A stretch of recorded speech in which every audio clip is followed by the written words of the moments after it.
Hi, and welcome. In this presentation, we're going to talk about socioeconomic diversity in education. This means the differences in students' financial backgrounds and how those differences affect their school life. We'll explore how it impacts students' experiences, their success in school, and how teachers can help all students, no matter their background, succeed.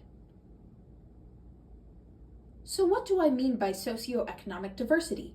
It simply refers to how students' families have different financial situations, which can include how much money they make, their level of education, and the types of jobs they have. Some students come from low-income families, some from middle-income families, and some from high-income families. These differences play a big role in how students experience school and what kinds of opportunities they have.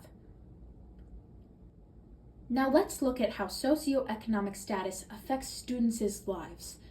Students from low-income families often have fewer resources at home, like books, technology, or even quiet space to study. This can affect their academic performance.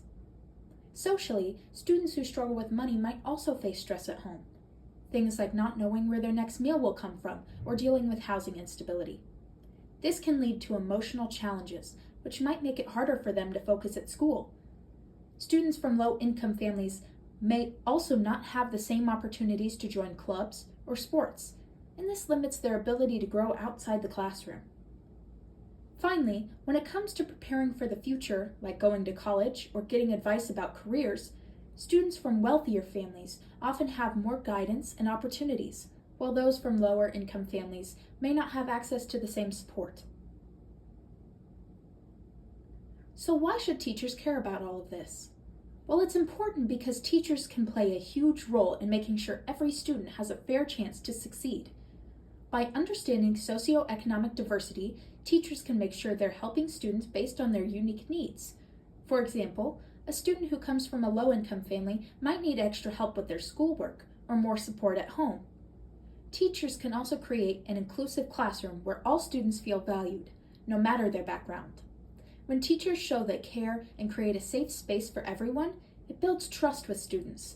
This helps them feel more comfortable asking for help and makes them more likely to succeed. So what can teachers actually do to help students succeed? Here are 4 key tips. Offer extra help. Some students may need additional support, like tutoring or access to technology. Teachers can provide this in the classroom or through after-school programs. Create a safe space. It's so important to make sure all students feel safe, respected, and supported. When students feel that their teacher understands them, they're more likely to succeed. Make learning relatable. Use examples and lessons that students can connect to, no matter where they're from. This makes learning more interesting and relevant. Encourage family involvement. Teachers can also help by connecting with students' families, even if they can't come to school for meetings. Offering help like tutoring programs, advice on school activities, or even food assistance programs can make a huge difference. In conclusion, understanding and acknowledging socioeconomic diversity is key to helping all students succeed. Teachers can make a big difference by offering support, creating a welcoming environment, and connecting with families. The goal is to ensure that every student, regardless of their financial background, has an equal opportunity to thrive in school and beyond. Thank you for listening. I hope this gave you a clearer understanding of socioeconomic diversity and its impact.